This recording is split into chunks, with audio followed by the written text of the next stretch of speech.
I wanted to bring everybody up to speed on where we were with the car and the parts and all the preparation work. So this is a great place to start. A lot of it's apart right now.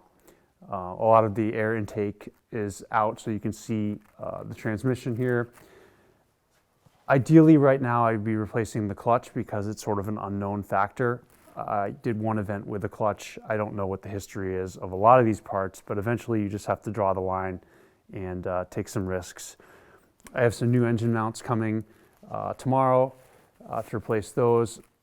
Most of the replacement happening here is hoses, rubber bushings, and wear items that I'm just trying to address that are very obvious that need to be repaired. The car's 26 years old now, so a lot of these things need to be done. In addition to replacing hoses, we have this turbocharger restrictor. This car was raced in Australia, and the rules there prior to my owning it required a 38 millimeter restrictor, and Mount Washington allows for a 40. And while 2 millimeters in diameter doesn't seem very significant, it can add quite a bit of power if you retune the car for the new restrictor. So my friend Bill machined that out for me, and we'll retune it when this whole thing's back together. Moving on from the restrictor, either class that I choose to do with this car will allow for a new intercooler and new intercooler pipe work. The intercooler that comes with this car is quite good, but the one that was on this particular car was really worn and bent and damaged, so it was time to replace it. So this should be back together this week, actually. Because I'm not doing a clutch, it's much quicker. And from there, we are going to do a few other things, and these are sort of in the upkeep category as well. Starting with these wheel bearings. These are rear wheel bearings, and at Okemo, there was a little bit of play in the bearings, so we decided that we weren't going to do another event on the old bearings. So before I put the new suspension on the car, first we start with the wheel bearings. Another thing we have on the bench here is this brake booster eliminator.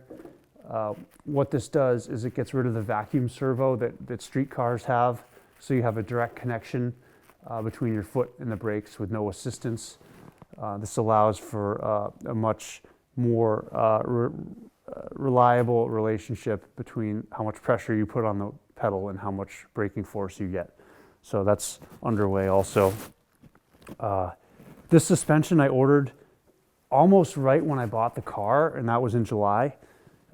It took a long time because this is custom valved and custom spring, so they built this with a lot of discussion and feedback from Cusco in Japan, who took information from me about Mount Washington and the bumpiness of the road and the crowning of the road, and took my feedback, and hopefully we achieved something good here with the dampers. So one of those actually is already on the car.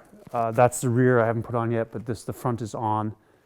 And with that, some new brake lines, some new brakes, and just really basic stuff like that. So we're trying to elevate the overall quality of the car without going too crazy, because this isn't an unlimited class car. I want it to be really reliable. I don't want to be working on the car all weekend like I used to with my older cars. So the spec is lower, but the quality should be as high as before.